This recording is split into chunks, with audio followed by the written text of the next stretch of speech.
Europe 1.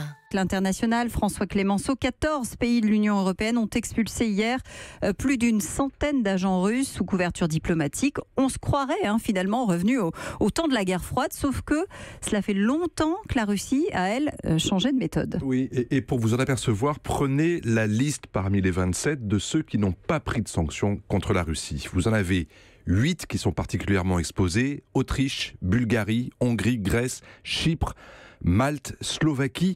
Selon un rapport publié il y a quelques mois, la Grèce, Chypre et Malte sont particulièrement affectés par les opérations financières criminelles dont beaucoup permettent à des proches du Kremlin de nettoyer une partie de l'argent sale de la mafia et des activités du pouvoir. 3 des agences de surveillance des activités bancaires ou boursières européennes ont été à nouveau mises en garde récemment contre ces tentatives de noyautage. En Hongrie ou en Autriche, les rapports des services de renseignement indiquent que des agents russes ont monté depuis longtemps des filières de recrutement de jeunes adeptes de sport de combat pour leur servir d'hommes de main ou de liaison pour des opérations de renseignement ou de déstabilisation.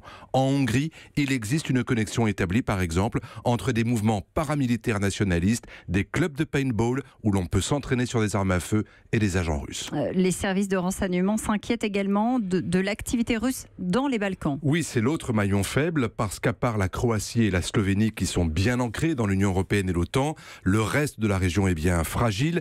Il est acquis pour le renseignement occidental que la tentative de coup d'État au Monténégro l'an dernier était pilotée par le GRU, le renseignement militaire russe, pour faire échouer son ralliement à l'OTAN. Même implication dans des affrontements politiques en Macédoine et entre la Serbie et le Kosovo.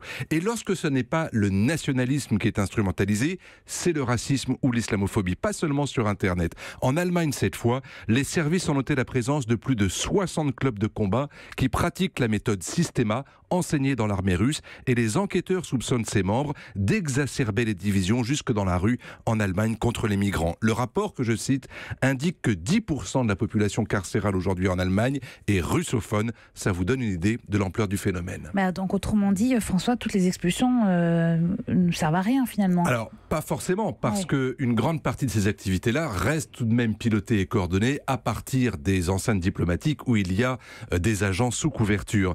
Mais vous avez donc une période de flottement qui va s'exercer après ces expulsions. Cela dit, le rapport sur les activités mafieuses de la Russie en Europe recommande de multiplier les effectifs et les budgets pour y faire face, et surtout de mieux coordonner le travail des services avec celui des polices de proximité, exactement comme on le fait depuis quelques années maintenant contre les islamistes radicalisés tentés par le djihad.